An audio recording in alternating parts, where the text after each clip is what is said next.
या ग्रुप जितु ग्रुपे नेतृत्व दिसे এই গোটেই অপারেশনস धीरे धीरे ऊपर आ रही है बॉडी। तो 2 से 3 मीटर के ऊपर अभी हमारे को मिली है, उसमें पाइपों में फंस के हुए बॉडी डिकम्पोज हो गई, उसकी वजह से स्मेल ज़्यादा हो रही है। जिस तरह से ड्राइवर को नीचे जाने में परेशानी हो रही है, लेकिन तभी भी हम हालातों को मद्देनजर रखते हुए अभी बॉडी बिल्कुल क्या है, जैसे वाटर लेवल धीरे धीरे कम हो रहा है, वो बॉडी वहाँ से सुरंग से निकलना, चैनल से बाहर आना शुरू हो रहा है। बेसिकली जो बॉडी बाहर आ रहा है वो कहीं ना कहीं स्टक हो जा रहा है, क्योंकि आपके नीचे बहुत सारी आप देख रहे होंगे वायरिंग एंड बोरिंग से नीचे गई है, उनमें वो स्टक हो जा रहा है। उसकी वजह से फिर उसको नीचे जाके हमें निकालना पड़ रहा है। डेड बॉडी भी ऊपर आने की कोशिश कर रहे हैं, लेकिन पाइपों का जाल होने की वजह से पाइपों में और रोप में फंस रही है। পোনে পোনে মই দৃশ্যাংশ দেখুৱাই ল'ম সেইসকল জোৱানক, যিসকল জোৱানে যোৱা বিগত 6টা দিন ধৰি তেওঁলোকে অহৰহভাৱে সেই যিটো বিশেষ 320 ফুট দৈৰ্ঘ্যৰ সেই বিশেষ যিটো কুৱা সদৃশ কয়লা খনি তাত তেওঁলোকে নামি অহৰহভাৱে তেওঁলোকে অভিযান চলাই আছিলে। মই সেইজন অসমীয়া যুৱকে পাইছোঁ, যিজনে অসমীয়া যুৱকে ইণ্ডিয়ান আৰ্মিক ইয়াত থাকি তেওঁ বৰ্তমান নেতৃত্ব প্ৰদান কৰি আছে। গ'ল দুটা মৃতদেহ পালে আপোনালোকে সেই মুহূৰ্তলৈকে। কেনেকুৱা চলিছে অপাৰেশ্যন, ভিতৰত কি দেখিছে আৰু পানী সাংঘাতিকভাৱে কমিছে? হয় হয়, পানী যথেষ্ট কমিছে, আছে এতিয়াও কমচে কম 20 মিটাৰ লগভগ পানী আছে।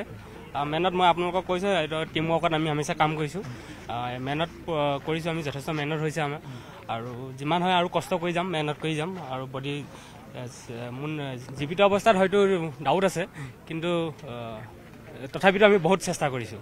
আৰু ডাউট মানে ভিতৰত কি সন্দেহ কৰিছে আৰু ভিতৰতে ওলাব? নিশ্চয় ওলাব বুলি আশাবাদী, আমি আশা কৰিছোঁ, নিশ্চয় আমি ওলাব বুলি ভাবিছোঁ। আৰু কিমান ফুট মানে আপোনালোকে তললৈ যাবলগীয়া হ'ল? প্ৰথমটো মৃতদেহ ওলাওঁতে প্ৰায় 25 ফুট মান গৈছিলে, পানীৰ পৰা 25 ফুট তললৈ নামি গৈছিলে। আৰু এই মৃতদেহটোৰ ডিষ্টেঞ্চটো কিমান আছে? এই মিটাৰটো কমচে কম আমি 3 মিটাৰ 4 মিটাৰ মানত পাইপ, এইটো তেনেকৈ সেই পাইপ যথেষ্ট আপোনালোকে দেখিছে, যথেষ্ট ধৰণৰ পাইপ তললৈ পঠিওৱা হৈছে, আৰু সেই পাইপত ফচি আছিলে এইটো মৃতদেহ। মই দেখুৱাইছোঁ সেই বিশেষ ইণ্ডিয়ান আৰ্মিৰ জোৱানকেইজনক, যিকেইজন জোৱানে অতি কষ্টৰে তেওঁলোকে যোৱা 6টা দিন ধৰি পিঠিত অক্সিজেন চিলিণ্ডাৰ মাস্ক লৈ তেওঁলোকে গুহাৰ ভিতৰত প্ৰৱেশ কৰিছে আৰু চেনিটাইজ কৰিছে, আৰু যাব তেওঁলোক। कैसे चल रहा है सर ऑपरेशन बहुत ज़ोरों से चल रहा है। 5 पंप लगे हुए हैं और काफ़ी मात्रा में पानी कम हो गया है। डेड बॉडी भी ऊपर आने की कोशिश कर रहे हैं, लेकिन पाइपों का जाल होने की वजह से पाइपों में और रोप में फंस रही है, और पानी भी कम हो रहा है। हाल कथा खूब अच्छा खबर है सर कि लगातार आज 3 दिन में, मतलब आज 3 नंबर है डेड बॉडी। कैसा एक्सपीरियंस है अंदर का? अंदर डिकम्पोज होने की वजह से जो स्मेल पोर्शन है वो स्मेलिंग ज़्यादा हो रखी है। बॉडी डिकम्पोज हो गई है, पूरी गल चुकी है, उसकी जो स्किन है वो पूरी उतर रही है, जिसकी वजह से स्मेल हो रखी है। दूसरा जो सक्शन की वजह से आ रहा है, बेसिकली जो बॉडी बाहर आ रहा है वो कहीं ना कहीं स्टक हो जा रहा है, क्योंकि आपके नीचे बहुत सारी आप देख रहे होंगे वायरिंग एंड बोरिंग से नीचे गई है, उनमें वो स्टक हो जा रहा है। उसकी वजह से फिर उसको नीचे जाके हमें निकालना पड़ रहा है। निकालना का क्लियर चांसेस है बॉडी निकलने के? हाँ, जैसे जैसे अभी सक्शन मतलब पानी को आउट करते रहेंगे, सक्शन की वजह से आउटलेट करते रहेंगे, वो निकलता रहेगा उसकी वजह से। खूब संभावना আছে, কাৰণ পানী সাংঘাতিকভাৱে কমিছে, আৰু এয়া ইণ্ডিয়ান আৰ্মিৰ জোৱানসকল অহৰহ তেওঁলোকে এই গোটেই প্ৰক্ৰিয়াটোৰ সৈতে খুব ওচৰৰ পৰা তেওঁলোকে মোকাবিলা কৰিছে। একবাৰ নাম सर? नाम 21 पैरा। আচ্ছা, 21 पैरा से ही सब 21 पैरा ইণ্ডিয়ান আৰ্মিৰ এইসকল অভিজ্ঞ জোৱান। কৈ দিয়ক এবাৰ দৰ্শকসকলে পোনপটীয়া সম্প্ৰচাৰ চাই আছে। মই কৈছোঁ এওঁলোকক আপোনালোকে একো কথা থাম দিয়ক, এওঁলোকক একবাৰ আপোনালোকে ৱেল ডান কওক, কাৰণ কৃতজ্ঞৰ পাত্ৰ এইসকল জোৱান। পুনৰ চিনাকি কৰাই দিছোঁ, ইণ্ডিয়ান আৰ্মিৰ খুব অভিজ্ঞ তেওঁলোক, বিশেষ দুবাৰো পিঠিত একোটা এই চিলিণ্ডাৰৰ যিকেইটা আপোনালোকে লৈ যায় অক্সিজেন চিলিণ্ডাৰ, কিমান মান ওজন হ'ব? 17 কেজি লগভগ হয় এইটো।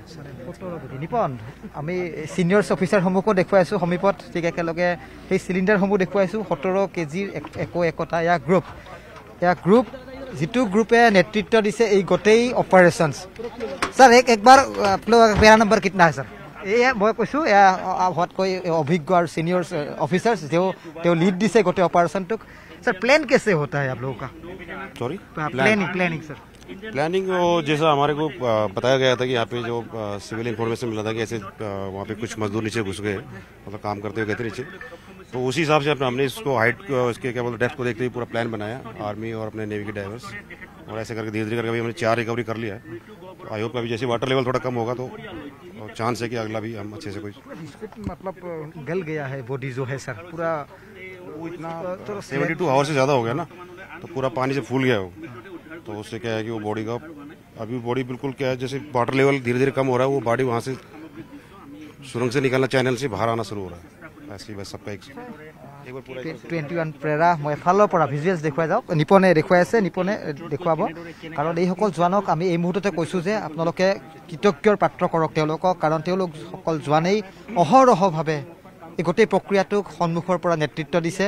পুৱাৰ পৰা নিশালৈকে তেওঁলোকে পানীৰ মাজলৈ গৈ এই একোটা চিলিণ্ডাৰ, যি অক্সিজেন চিলিণ্ডাৰ, ওজন প্ৰায় 17 কেজি, পিঠিত লৈছে তেওঁলোকে, মুখত মাস্ক পিন্ধিছে, শৰীৰত অত্যাধিক গধুৰ সামগ্ৰী, তেনে সামগ্ৰী এই দুপাৰুসকলে পানীৰ মাজলৈ গৈ তেওঁলোকে এই অভিযানক নেতৃত্ব দিছে। তাৰপিছত খুব ভাল কথা, আপোনজন হেৰুৱাইছে, তেওঁলোকৰ পৰিয়ালৰ সেই লোকজনৰ মৃতদেহ অন্তত তেওঁলোকে পৰিয়ালৰ লোকক গতাব পাৰিছে।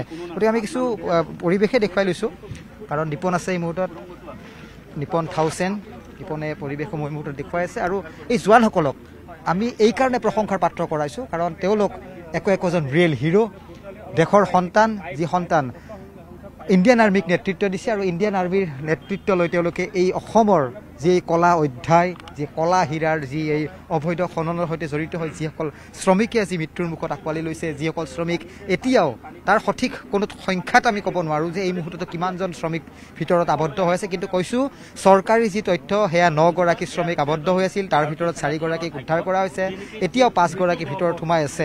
কিন্তু তাৰ লগে লগে যদি আমি অনানুষ্ঠানিক আপোনালোকক যদি তথ্য জনাওঁ, তেতিয়াহ'লে একাংশ শ্ৰমিকে এনে মন্তব্য দিছে যে 20ৰ পৰা 30 গৰাকীকৈ শ্ৰমিক ভিতৰত আবদ্ধ হৈ আছিল, হঠাৎ পানীৰ এটা ব্লাষ্ট হৈছিল, কেইবাজনে নিজৰ জীৱনটো হাতৰ মুঠিত বান্ধি তেওঁলোকে ওলাই আহিবলৈ একাংশ চেষ্টা চলাইছিল। কিন্তু যিজন আজি প্ৰথমটো মৃতদেহ উদ্ধাৰ হৈছিল, তেওঁ গম পোৱা মতে শেষবাৰৰ বাবে ৰছী এডালত ধৰি তেওঁ বাচিবলৈ চেষ্টা কৰিছিলে, আপ্ৰাণ চেষ্টা চলাইছিলে, কিন্তু অৱশেষত পিছলি পুনৰ সেই পানীত ডুব গৈছিল। এয়া কিছু ভয়ংকৰ শিহৰণকাৰী যি ঘটনাৰ বৰ্ণনা একমাত্ৰ নিউজ 18 অসম নৰ্থ ইষ্টৰ আমি দৰ্শকসকলক আমি দেখুৱাই যাব বিচাৰিছোঁ গ্ৰাউণ্ডত থাকি। পৰিৱেশটো এবাৰ চাই লওক, য'ত প্ৰথম দিন মই পুনৰ কৈছোঁ যে সোমবাৰে সেই ঘটনা সংঘটিত হৈছিল, মঙলবাৰে আমি এই ঘটনাস্থলী আহি উপস্থিত হৈছিলোঁ, তেতিয়া খোজকাঢ়ি আহিব নোৱাৰা এক ধৰণৰ পৰিৱেশ আছিলে। আৰু য'ত এই মুহূৰ্তত নিৰ্মাণ হৈছে শৌচালয়, নিৰ্মাণ হৈছে প্ৰস্ৰাৱগাৰ, নিৰ্মাণ হৈছে অস্থায়ী এইদৰে আস্থান, কাৰণ ইয়ালৈ মুখ্যমন্ত্ৰী আহিব। আৰু এনেকুৱা ধৰণৰ খবৰ বিয়পি পৰাৰ পাছতে ডিমা হাছাও জিলা প্ৰশাসনৰ ফালৰ পৰা কটকটীয়া ইয়াত ব্যৱস্থা গ্ৰহণ কৰা হৈছে, য'ত এই মুহূৰ্তত একোজন লোক যিমানেই দুৰ্গম নহওক কিয় এই ৰেস্কিউ চাবলৈ তেওঁলোকে এখন বাহন লৈ এই ঠাইলৈ আহিব পৰা হৈছে। অতিকৈ দুৰ্গম ঠাই, উমৰাংচুৰ পৰা প্ৰায় 23 কিলোমিটাৰ দূৰত্বত কালামাটিৰ এই বিশাল পাহাৰ, য'ত 5-6খনকৈ পাহাৰেৰে আৱৰি থকা এই অঞ্চলত এই মুহূৰ্ততো কান্দোনৰ ৰোল বৈছে। একাংশ আত্মীয় আমি দেখুৱাই লৈছোঁ, একাংশ আত্মীয়ই এই মুহূৰ্তত ভিৰ কৰিছে ইয়াত পৰিৱেশ। কিন্তু যিটো বিতৰ্ক হৈছিল, ইয়াৰ যিগৰাকী CM দেৱলাল গাৰ্লোচা, তেওঁৰ নামটো আহিছিল, তেওঁৰ পত্নীৰ নামটো পোহৰলৈ আহিছিল, গোটেই বিতৰ্কত নাম সাঙুৰ খাইছিল। তাৰ লগতে এই যিটো অবৈধ কয়লা খনিৰ সৈতে জড়িত থকা 2জন লোকক এই মুহূৰ্তলৈকে গ্ৰেপ্তাৰ কৰা হৈছে।